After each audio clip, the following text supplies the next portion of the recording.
Hello and welcome to Non Sequitur News for July 14th, 2024. It's Season 3, Episode 196. I am Mayor Watt, and that is the visualizer for the Sentient AI.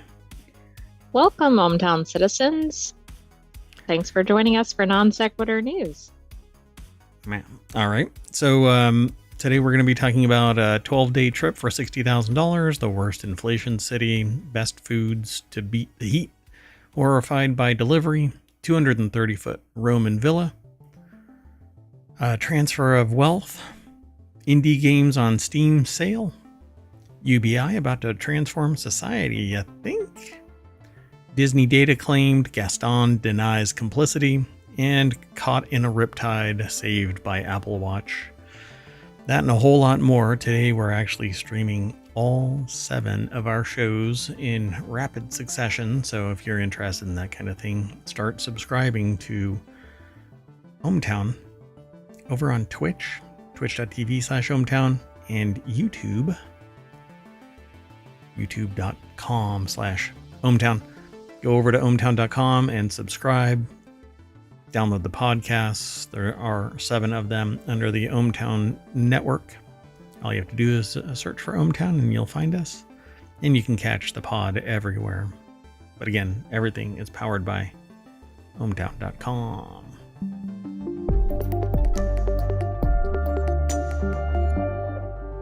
All right, we've got all 10 of our articles all lined up. I need to fix something real quick. Hold on one second, folks. All right. So you should all hear me just fine. Actually, I'm kind of peaking a little bit there. So let me turn down. While you're doing that, you can put !NSN in the chat to get the notes for today's show. True. Thanks. By the way, I do that anyway. So !NSN will pull up today's non sequitur news articles. Yesterday's articles are in the show notes over on YouTube. I don't put them on Twitch because every 60 days Twitch deletes the deletes the 60-day video. So, and that means that every month or every other month I lose upwards of 7 shows in just one day. But over on YouTube and the podcast, the show notes persist, and on the website, they persist. All right, let's get into today. Oh, by the way, you can also hit !pod to get the podcasts. That's the links to the Apple podcasts. And if you hit !show notes, you'll get all of the commands for all of the show notes. Basically, if you want to watch 4-Wheel Tech and you want the show notes, you can actually hit !FWT in the Twitch chat. It's not active over on YouTube, but that's a YouTube thing. Anyway, let's get into today's articles. The very first article is over in Non Sequitur News. The legendary Pan Am is returning, and not Pan Am Games, but the airline Pan Am. Right, which maybe not all of our listeners have heard of. Yeah, because it's kind of old school for aviation fans drawn to the jet age of the 50s and 60s. Few things crystallize its allure more than Pan Am. It was back in the time when you could like smoke and what were they? Stewardesses existed. Oh, yes. Those were the before times. Yeah. So for generations of travelers, Pan Am symbolized the lofty air travel ambitions of the U.S. In 2025, travelers will be able to get their own Pan Am experience in the friendly skies, probably a whole lot more politically correct. But the trip, which begins in New York City and will feature stops in Bermuda and across Europe, isn't cheap. It's 12 days. The article is actually over at Business Insider, so they're going to have some really cool pictures. John L. Dorman put the article together. It'll cost you $59,950. And maybe all of the wheels will stay on the vehicle. Oh my, too soon. Never. is ever soon enough, or for the wheels to stay on and for the bolts to be installed. The now defunct airline served as a pioneer in the evolution of commercial air travel, and next year you'll be able to take part in it again. Just save up between now and next year $60,000 so that you can drop it on this. On June 27th, like everybody can and will, right? Only 50 passengers. Well, that's a flight that I'd enjoy. The flight will stop in Bermuda, Lisbon, Marseille, London. How do you pronounce that? Is it Foynes? Is it Fons? Fons, Ireland? F-O-Y-N-E-S? I'm not sure. I haven't heard of that town. And then passengers will return to New York on July 8th. If you're on a flight for 12 days with 50 people, you're going to make some fast friends, I suspect. But it's a 757. Yeah, for solo travelers. Oh, wait, the all-inclusive depends on everybody wearing earbuds and putting up all their don't talk to me. You'll get to stay in certain places, by the way. The all-inclusive rate for the expedition is $60,000 per person based on double occupancy. So it's $120,000 per couple. For solo travelers, it bumps up to $65,500. Wow. Well, I guess that's because they have for the lodging part of it. No, the other person is only worth $5,500. Oh, okay. Is that what it is? Yeah, that's right. They're not allowed to eat, speak, drink, or take up space. You have to sit in the lap of the other person. They're stored in the luggage compartment after some turbulent air. Yeah. So according to AFAR, Pan American World Airways is already planning to craft a 2027 journey to commemorate the 100th anniversary of the Legacy Airlines' first flight. It sounds like you go to some neat locations. Yeah. You get to stay in castles and Dromoland Castle, yeah, in County Clare Island. Ireland. Savoy in London, Rosewood in Bermuda. It is an island, though. I don't think you're allowed to say that. Let's keep going. The next article is over in Hatch Ideas that this city is one of the worst inflation rates in the U.S., and it isn't New York, California, or Florida. What do you think it is?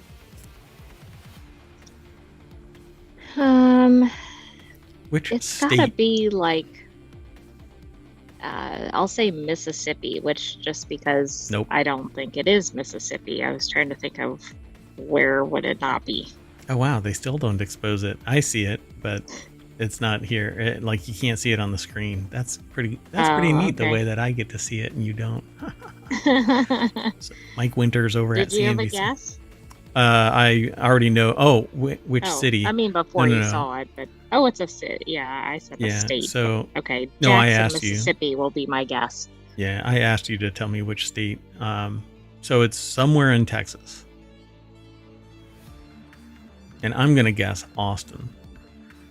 Yeah, that could definitely be it. I mean, because it has had significant growth in real estate. Investors have really flocked to that area. Pardon me one second. So yeah, Mike Winters over at CNBC put it together.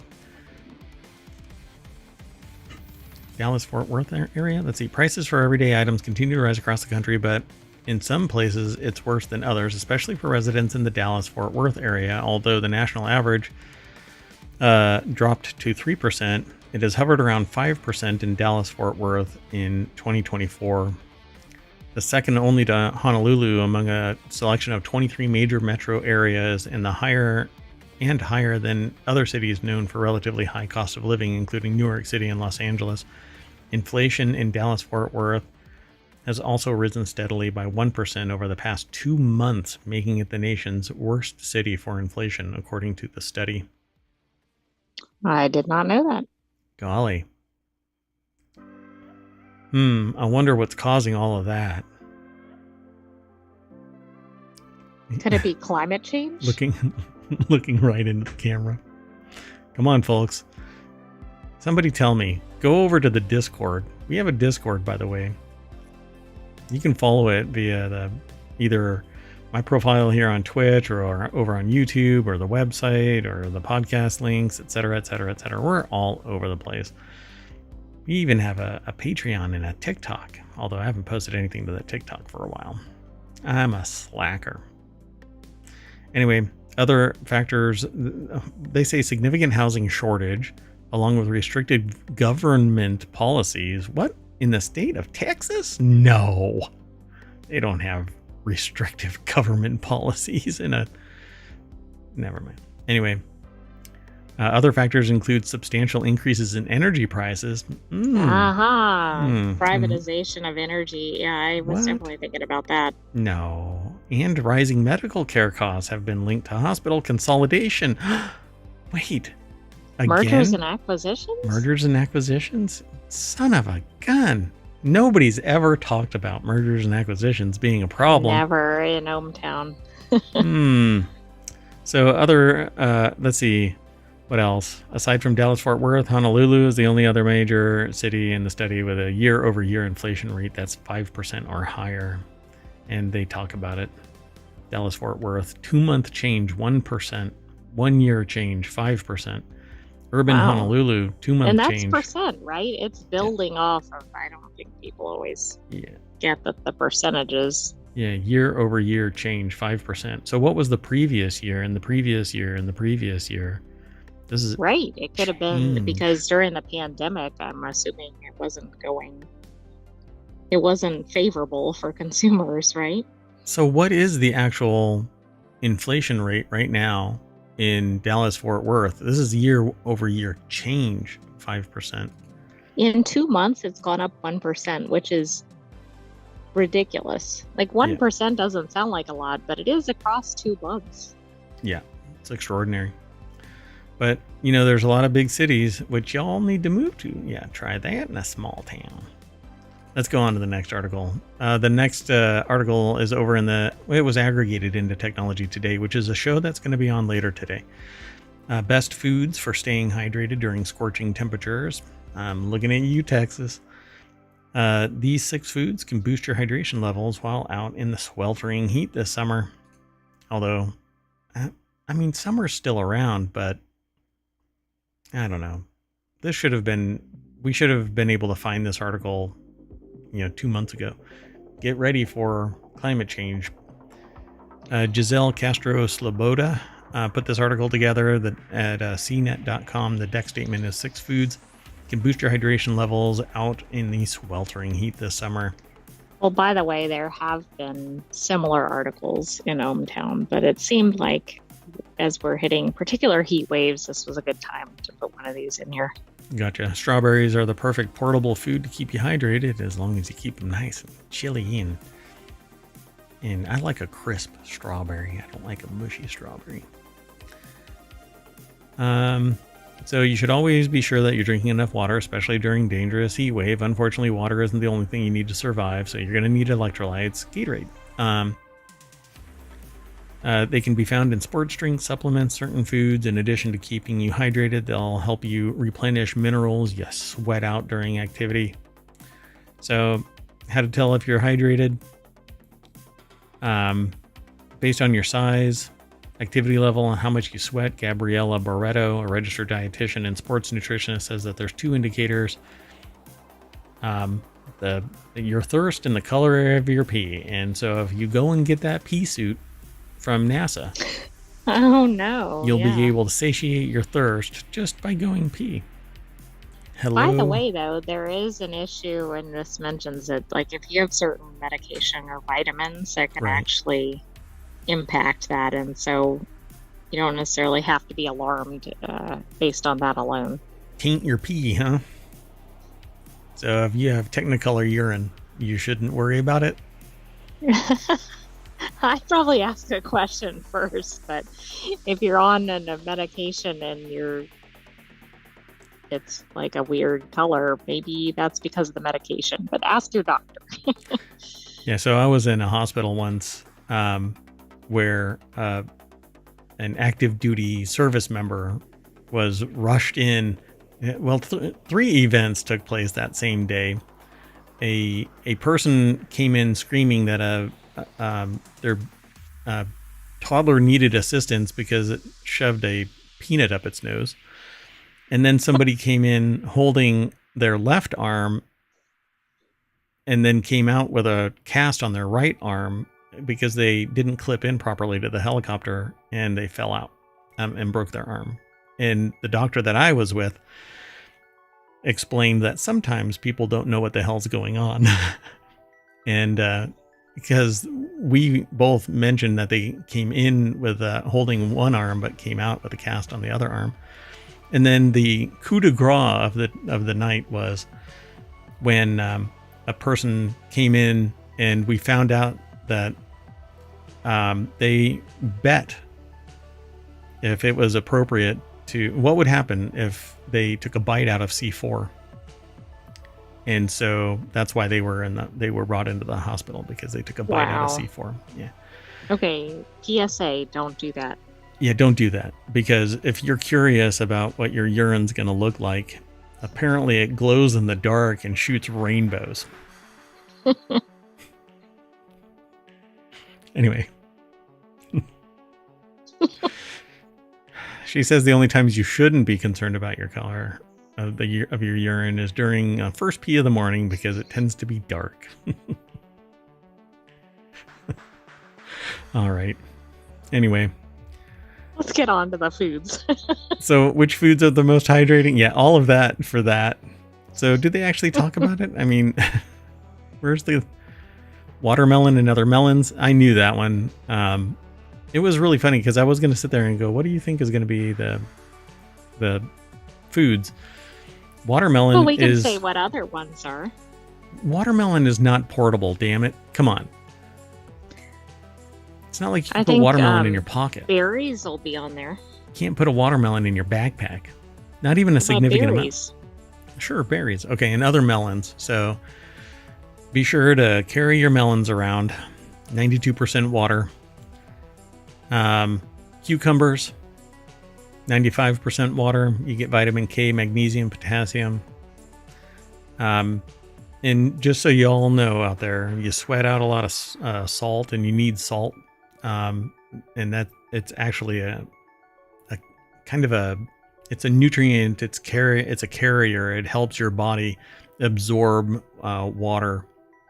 And so if you don't have enough salt in your system, it doesn't matter how much water you drink, it'll go right through you. You'll pee it out. By the way, up in the melon section, right above the cucumber title, it said to add some salt for that purpose. Oh, right. Yeah. So I did a thing once called an eco challenge, and I was the support crew, and the people didn't bring salt pills. And so this was like a 48 hour trip from one side to the other of the range. And you go nonstop. You don't take any breaks. You don't nap. You don't do anything. You just go. And so Navy SEALs were the winners, of course. But yeah. But they probably had their salt pills. They were in shape, yeah. And so the people that I was crewing, they didn't have any supplies, and I went around and I tried to get salt pills, and I finally managed to get some salt pills, but they didn't take them, and they ended up dehydrating, and they showed up at my hotel with like puffy lips, really puffy lips, so yeah, we had to call in the sports doctor, and they're like, yeah, y'all should have listened to him. All right. So yeah, you need salt. Too much salt is bad, but not enough salt is just as bad. So get your cucumbers, your squash, your strawberries, your watermelon, bundle it all up together, eat your veggies. Microgreens are actually great. They're actually very rich with vitamins and minerals, and hydration as well. So lettuce, depending on the lettuce, doesn't have any nutrition, but depending on the lettuce, it's like rich. A spinach or something is, yes. Very rich. Yeah. So spinach is high in iron, folic acid, calcium, vitamin C, and A. If you do your blood work and you have enough folic acid and you're eating spinach, don't take folic acid as a supplement because it can cause other bad things. It doesn't easily remove itself from your body. Other vitamins and minerals you just pee out, but that's why your urine is weird colors. And then bok choy is abundant in vitamin K and C, which means any combination of the greens is guaranteed to provide you with a salad full of nutrients. And then citrus fruits, but you should be careful about that because it's a lot of sugar. Oranges, grapefruits, limes, other citrus fruits. Then eat up. Citrus fruits tend to be made of about 80% water, and you get a lot of fiber. And the fiber is great for expelling everything. And if you don't do fiber, then take fiber pills. It actually helps satiate your hunger, but you can still drink to your heart's content, because you can go days and days and days without food, but you can't go days and days and days without water. What the hell was that? Anyway, let's keep going. The next article is over in Non Sequitur News. Internet horrified to see how man's pizza was delivered. I don't think that this is the actual video of that, but Alice Collins over at Newsweek.com put the article together, and that's how it was delivered. No. It looks like somebody ripped the top off of a jigsaw puzzle box. This thing, first off, it doesn't look like a very appetizing pizza. Even, look, he had me at pizza, but this thing looks like it was... You know how the Boeing door got sucked out, right? Right, and exactly. That person's shirt was blown off. How are all the pieces separate from each other? That's the part that doesn't make any sense. It was well cut and then thrown around like a football. So, to make matters worse, Jamal of Devon in the United Kingdom Southwest said the driver handed him the empty cardboard box and picked out each piece of individual slices with his bare hands. Wait, you need to go up to hold on. They fell out of the box. Yeah, they fell out of the box. They were in the bag. In the bag, yeah. Yeah, I was getting to that. So, yeah, reached into the bag and pulled out individual slices with his bare hands and placed them on the box. There you go, bro. Jamal said, I knew it wasn't right, and I asked the driver if he was really going to expect me to eat that, and he shrugged and said that he'd have to arrange something with Pizza Hut. Oh, so it was a Pizza Hut pizza. They called, but it wasn't delivered by them. They blamed the delivery driver. All right. Well, something's got to be done. Make it right. It's your delivery service, right? You allowed Uber Eats. See, they balkanized this. They broke out the delivery service from the main service provider, right? From the pizza maker. Why? Because it was cheaper to not have a driver just burning through cash delivering stuff. But because they're greedy bastards and they want more margin, they have Uber Eats and other external providers. You know what? Hire somebody and pay them a living wage so that they can be a driver. I mean, it's such shit attitude. This is just outrageous. Plus, it doesn't even look like the person has a regular pizza carrier, but maybe it's just the way it shows in that. But a pizza place would actually have a proper... Yeah, they'd have all the tools all set up. Yeah. Exactly. Yeah. So the Reddit post has disgusted social media users, and it's since gone viral with over 24,000 votes and 790 comments. This is pretty wild. They posted it in mildly infuriating, which is the subreddit. And somebody posted, this is way beyond mildly infuriating. Yeah, I was going to say, I don't think that does it justice, but maybe there isn't a very infuriating subreddit or whatever. And for Pizza Hut to just go, well, it was the delivery driver. No, it's the They had liability such an still. opportunity here, right? Yeah. They could have been like, "Oh my gosh, we're really sorry. We'll give you a Here's a couple of coupon. free pizzas Yeah, or exactly. whatever," and then they would have turned into a positive. Yeah. And reprimand the dipshit driver. I mean, if accidents happen, then what should have happened is the driver should have gone back to Pizza Hut and said, "Hey, this pizza, Right, something I happened." need to get another pizza and I'll pay for it or whatever. I don't know how they work the pay arrangements, but yeah, it sucks. But that's what insurance is supposed to be for. So, all right, let's keep going. The next article is over in Non Sequitur News. Archaeology students reveal 230-foot Roman villa with mysterious feature. Numerous animal bones were recovered from the site in the ancient villa, which likely dates back to the 2nd century. The article is over at newsweek.com by Aristos Georgiou.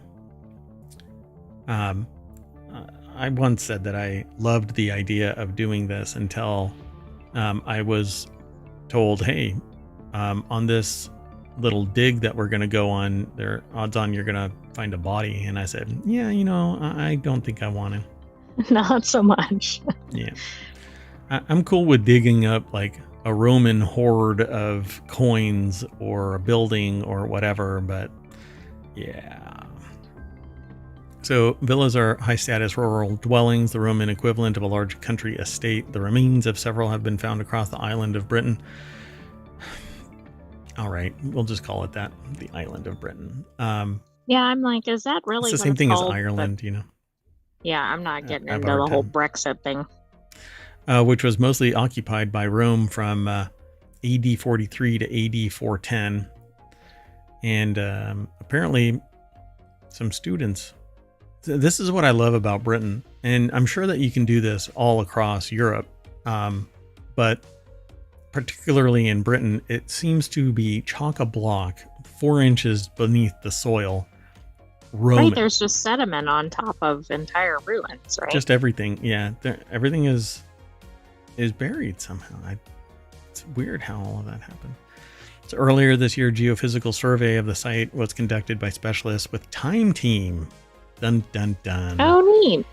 A British TV show focused on archaeological investigations. Geophysical surveys enable researchers to understand what lies beneath the ground where potential archaeological remains may be found using non-invasive techniques, usually side-scanning radar and ground-penetrating radar. By the way, if you haven't seen Time Team, I think it's available on YouTube. It's definitely worth watching. Yeah, and they need support. So they have a Patreon that you can subscribe to, and you're notified of all kinds of stuff. So following the geophysical survey, experts from the University of Leicester, or I think it's Leicester or something, Leicester. I'm pronouncing it wrong, I'm sure. Archaeological Services, or ULIS, led a 2-week excavation of the site in May. By the way, Time Team usually is constrained by a certain amount of dig area and 3 days. Time, right? Which is always interesting in the UK because of the weather. Yep. And not just time. I mean, their name is a riff off of the fact that they're an archaeological and sound science. They practice sound science in this. And so their archaeological practices are at parity with researchers. And so apparently their permits allow them to do 3 days worth of digs in a certain amount of space. And they're very picky about what they do. So they do all kinds of stuff on the surface before they go actually penetrating the ground. And I love watching their show. So definitely go and check it out and then subscribe to them over on Patreon. This excavation will feature a future video on Time Team's YouTube channel. It represents the first time that the archaeologists have physically investigated the site, with the students uncovering a number of remains. The stone foundations were substantial, suggesting the building had at least 2 floors, while fragments of wall plaster and mosaic tiles indicate that it was decorated in Roman style. And they excavated within the villa, identifying a room ending in an apse, a kind of semicircular recess, as well as a corridor and other rooms with mosaic floors. So I'm really curious. They recovered animal bones from ditches at the site, suggesting that animal husbandry played a role in the life of the villa, according to Walton. So they found a Byzantine bucket, apparently. That is such a and then trip. they thought something could be due to plow damage, which is interesting. Yeah, and that's something that seems to be pretty prevalent. If the plow goes too deep, they churn up little mosaic tiles, and then they go, oh, there must be something there. But if you were to historically have taken a picture during the season, you would actually be able to see the crop discoloration of the soil. It would be different where the Roman ruins are because it has a different nutrient mix. And so you can actually see the soil discoloration, the plants grow at a different rate. I mean, it's all pretty fascinating. Even hills, there are certain hills that'll have like a little dip, and they're like, oh yeah, that's where a Roman fort might be, or some property might be. It's pretty neat. So 3 years ago, ULIS archaeologists announced the discovery of another Roman villa located in the neighboring county of Rutland, featuring an extraordinary mosaic depicting a scene of the legendary Trojan War from ancient Greek mythology. And there are a lot of episodes of Time Team because it existed for like 10 years or something like that, and then fell offline. Right. It was rebooted recently, right? And then in rebooted. The last few years. Yep. Yeah, it's pretty cool. Like basically during the pandemic, it spun back up, which I thought was really brave. Okay, let's keep going. The next article is over in Non Sequitur News. Boomers are about to offload trillions of dollars to the next generation. Baby boomers will pass on a total of $83.5 trillion to the next generation in the next 20 to 25 years. Wow. Well, I hope for all of our listeners that they're on the receiving end of that. Yeah, well, I mean, that's a tremendous amount of wealth. I don't know what to say about it. Julia Carbonaro. There's a lot of boomers, right? They've always talked about how there's such a obviously it's in the name, but there's a large population in that age range. It's in the name. So that's part of why it is. That's not the only reason. Correct. 1 second. I'm sorry. I'm trying to do something. Well, I like the graphic, though. Although it's not directly related, it fits. It shows a bunch of people sitting on a stack of, bundled $100 bills, I guess. Yeah, nice. So about 9 trillion of this total estimated sum will be first transferred horizontally between spouses, primarily in the Americas. This year's UBS Global Wealth Report estimates. As women generally live longer than men and couples often have an age gap, the inheriting spouses are expected to own and hold on to this wealth for an average of 4 years before passing it on to the next generation, the report estimates. More than 10% of the estimated $83.5 trillion is likely to be transferred to the next generation by women, UBS experts rate. It will be Gen Xers and Millennials, respectively, born between 1965 and 1980 and 1981 and 1996, who will inherit this huge sum, as the average age of recipients is estimated by UBS experts to be roughly 59. So, yeah. Let's see. The amount transferable wealth per person in the Americas will be nearly 1.2 billion. No, 1 million. Sorry, I read it wrong. Will be nearly 1.2 million, much more than the Asia Pacific and Europe, Middle East, and Africa group, which remains respectively about 100,000 and 300,000. Wow. Yeah. And people are complaining about the economy. That's a huge disparity. But I also know there's a disparity in what the cost of living is, of course, in different countries. Yeah, and there's a lot of historical significance about where the wealth was gained, how the wealth was gained, why the wealth was gained, etc., etc. And some people will say hard work, but let me tell you, I just watched a video about marbles being made, and they're being primarily, a lot of them are being made in what amounts to, I don't know. I don't know how to categorize this. The people there, I don't know where it was being made. Let's just say I don't think OSHA would do anything but spontaneously combust and just kind of wink out of existence. Unsafe, unequitable, working conditions, go on and on. Yeah, and they don't have any other choice, so they have to do this, or they don't make enough money to put food on the table, and just the environment was horrendous. But when you don't know anything other than that, then you have aspirations that you know that there's something better, but you can't achieve it. And yeah, so it all just kind of, when people sit there and grouse that they have to do hard work, they don't, nobody in the United States knows what hard work is. Most people don't. Yeah. Okay. Some do. Most. Yeah. 99% probably do not. We have a perspective of it, but yeah, just look around, folks.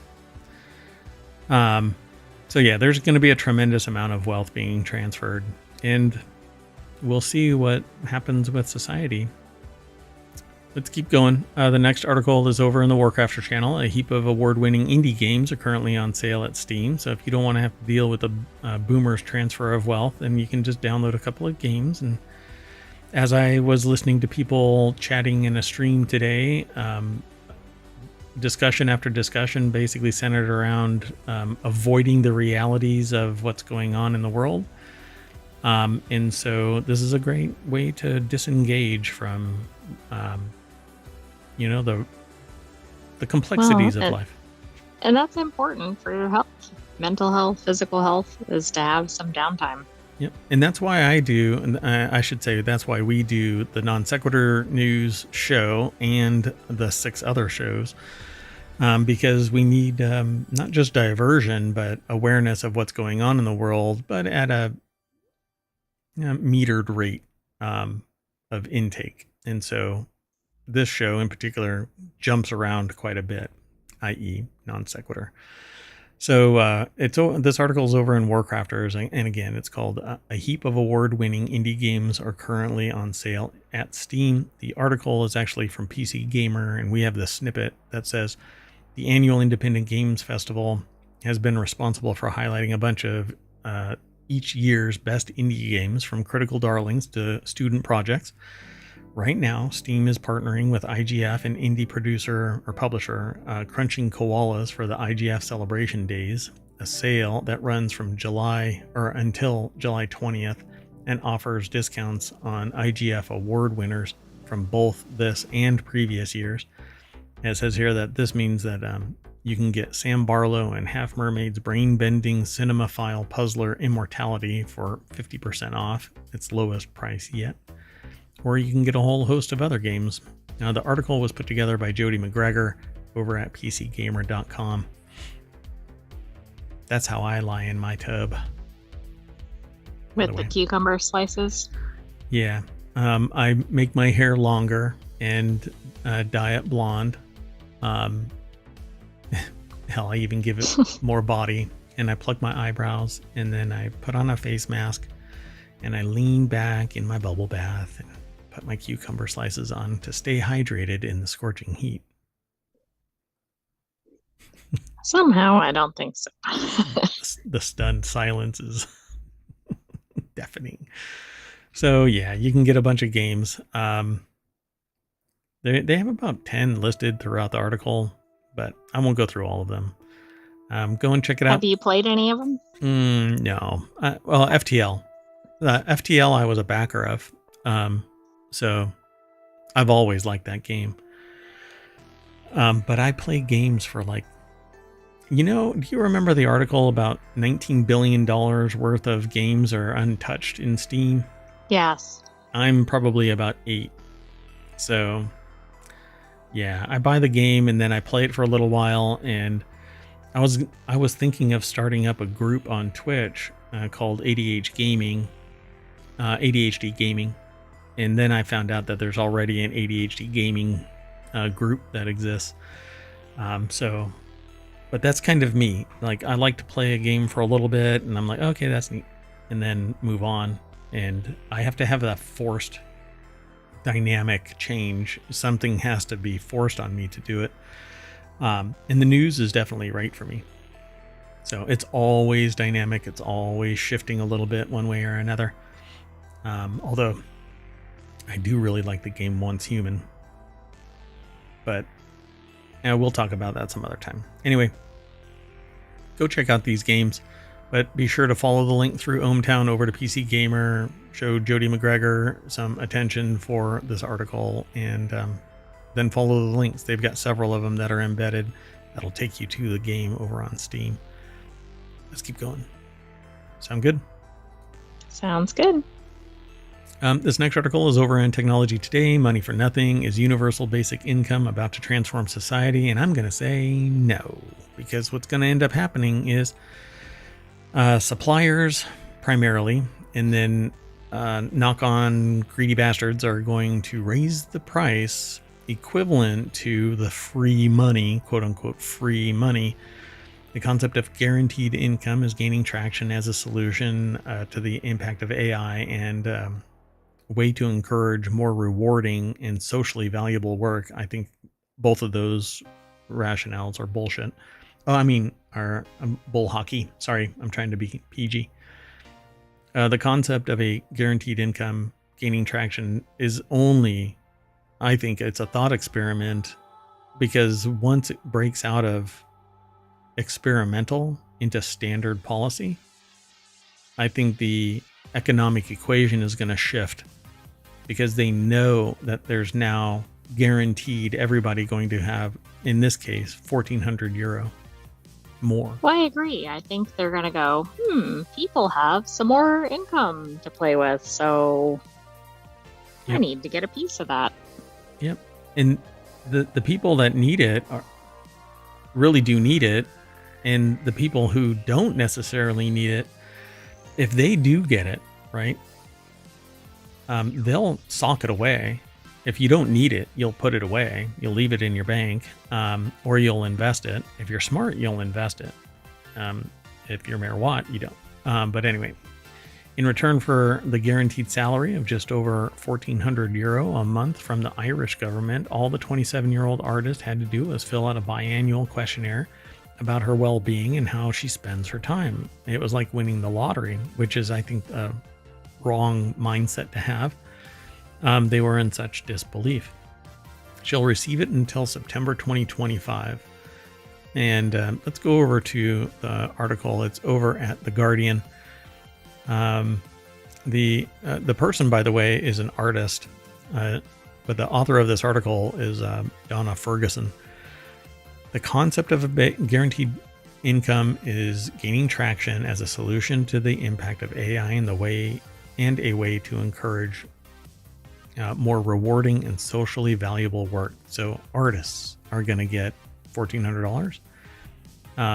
Well, that's a lot of money for many artists, because it's very hard to make a living in that field.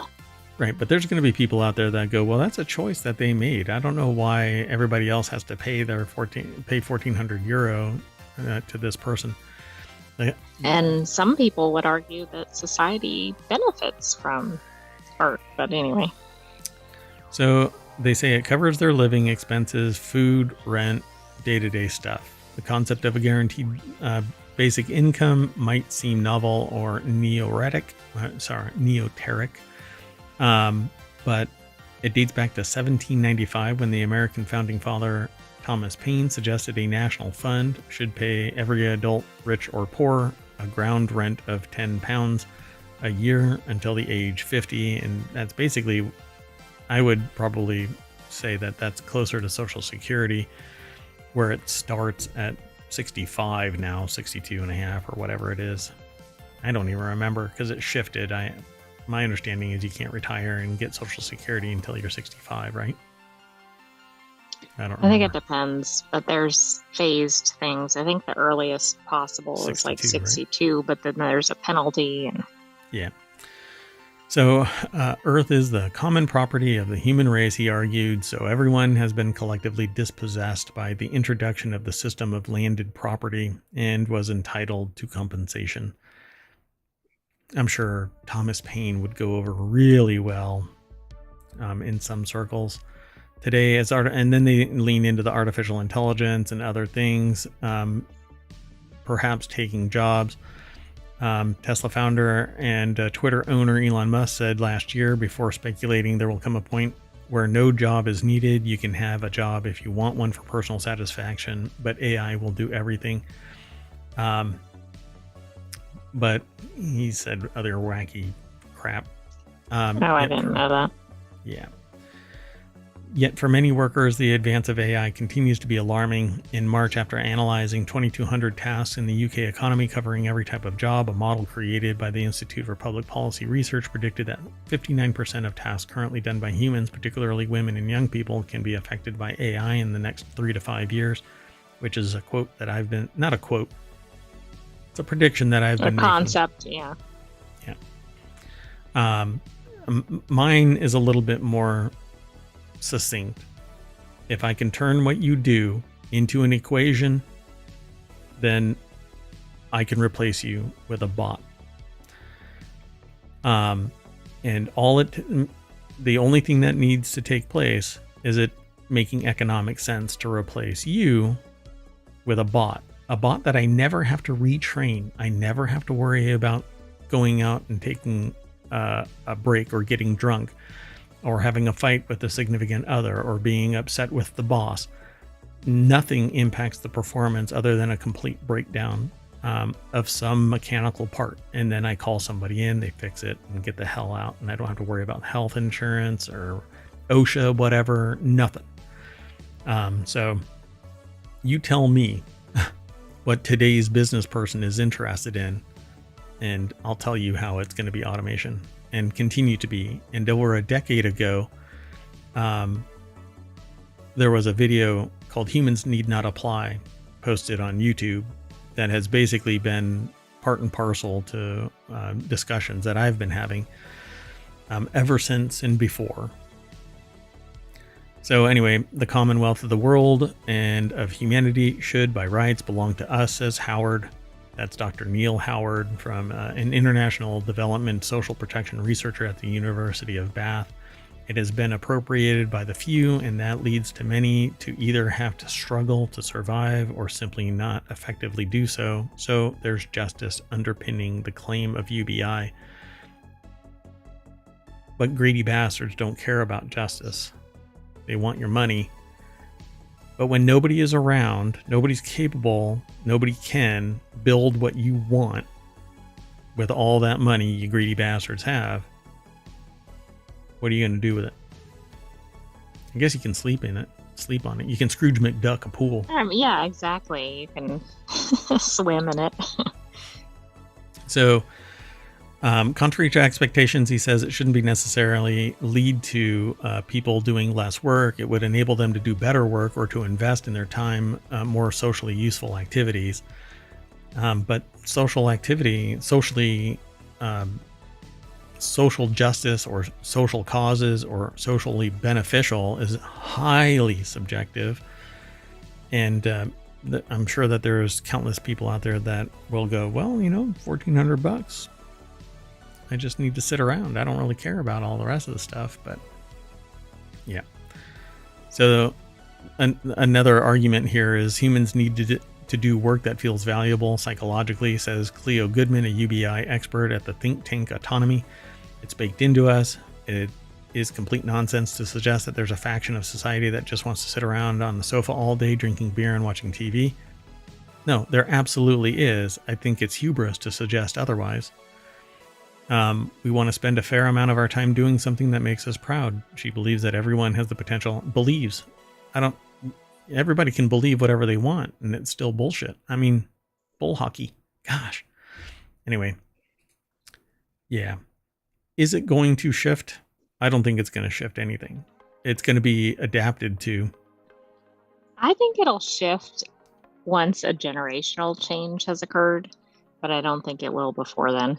Yeah, we're 25 years out because we need the biggest problem is the sociological force, the sociopathy that's been rising to power.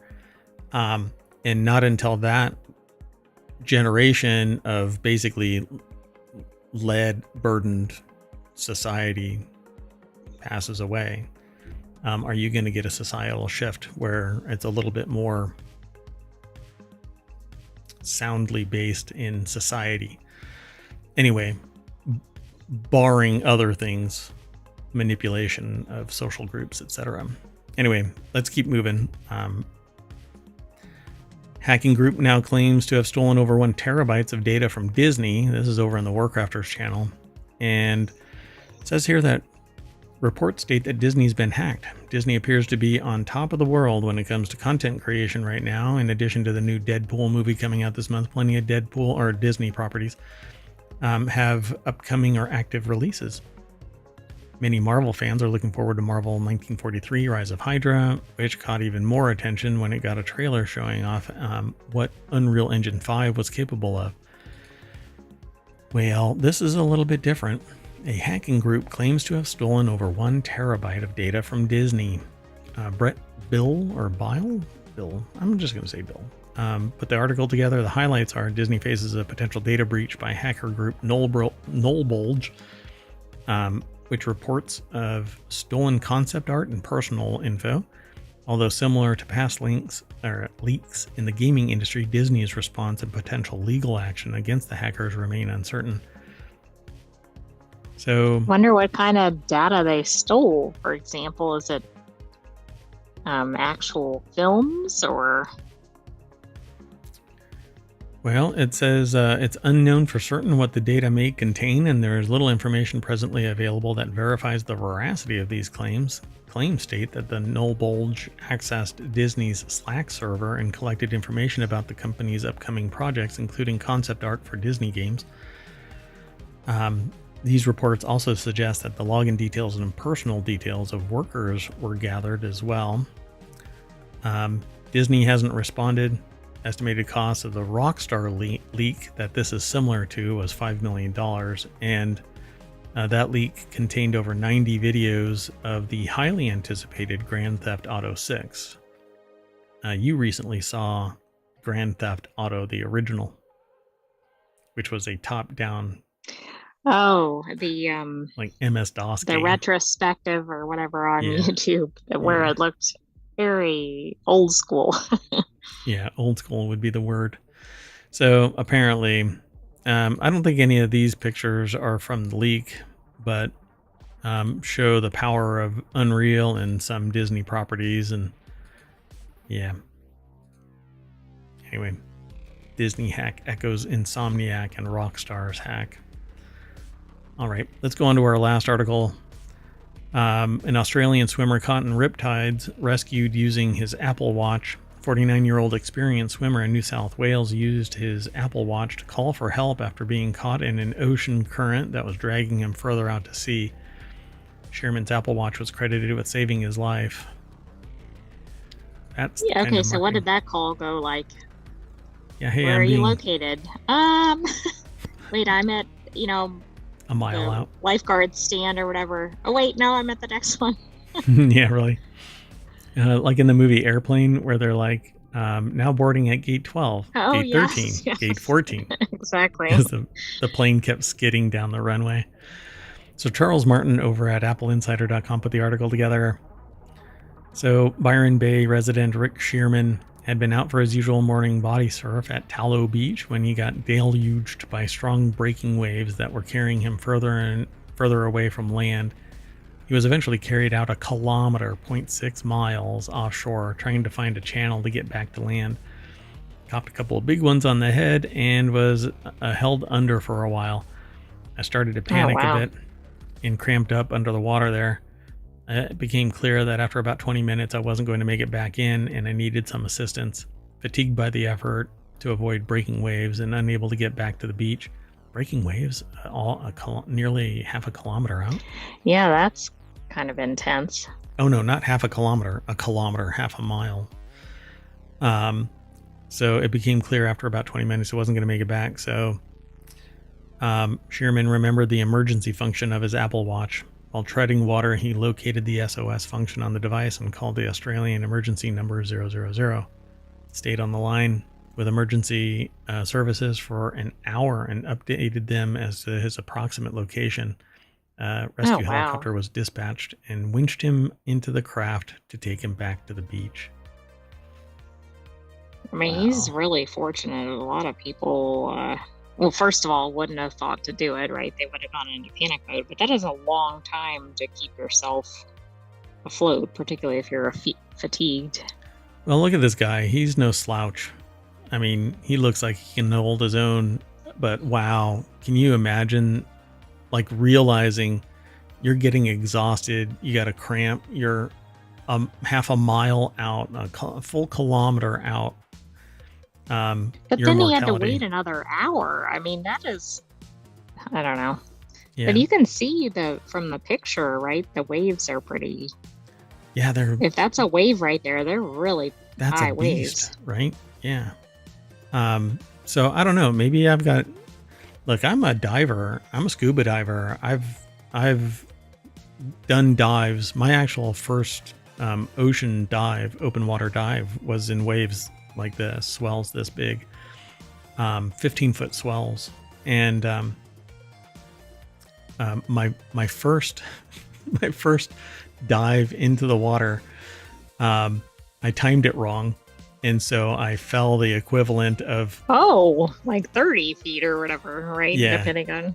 Yeah. Oh, wow. Because it rose up and I was slow to drop into the water. And so the water dipped away as I was falling towards it. And so it was basically the equivalent of falling 15 feet. That sounds very relaxing. My rag popped out of my mouth and my mask blew off. And yeah, it was a nightmare. But anyway, that's how you learn, by screwing up. But this is surreal, because even if you're a strong swimmer, those riptides, they don't care about how strong you are, and they have no tired status. They'll drag your body out there. So take it seriously, because if this guy can't fight that tide, the average Joe cannot. And I don't think that dude's an average Joe. So anyway. All right, folks, that is it. Wear your Apple Watch. This is the newest version of it, by the way, that has the SOS feature. Not just SOS, but it has satellite features. And is much more rugged than previous iterations of it. This is the latest. Anyway, I might be upgrading. I don't know. I like the... But... Well, yet again, this is another advertisement for Apple, right? I suppose, yeah. I think we had something in yesterday's show. It seems pretty steady state, There's always some story talking about something that has come to pass. So we're always looking for new sources. So let us know if you find any articles that you think might be of interest here in ohmTown and in Non Sequitur News or any of the other channels. And we'll evaluate it and then integrate it. So at any rate, I am going to SOS the front page. I did want to note, though, that was an actual photo of the person, right? They had the photo of the person's watch and then the helicopter rescue, and it was good. It was very tailored. Yeah, it was the person. The rescue. I mean, it's the pictures on this page are spectacular over at Apple Insider. A picture of the watch, a picture of the rescue, a picture of the person on the beach where they almost drowned by a riptide. Yeah, pretty amazing. So, all right, let me do that SOS call to New South Wales front page over in ohmTown.com. Go over and become a citizen. And that's it, folks. I am Mayor Watt, and that is the sentient AI that's keeping me safe.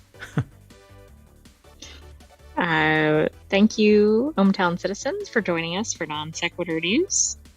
We will see you shortly for several weekly shows.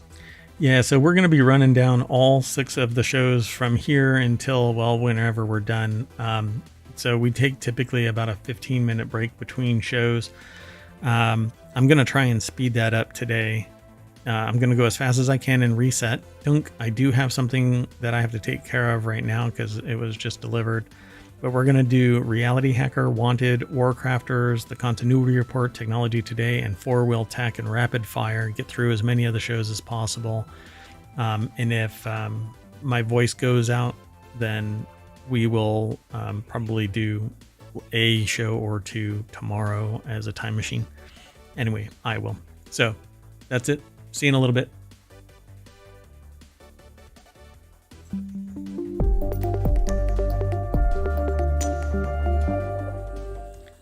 Hey, the rescue is here.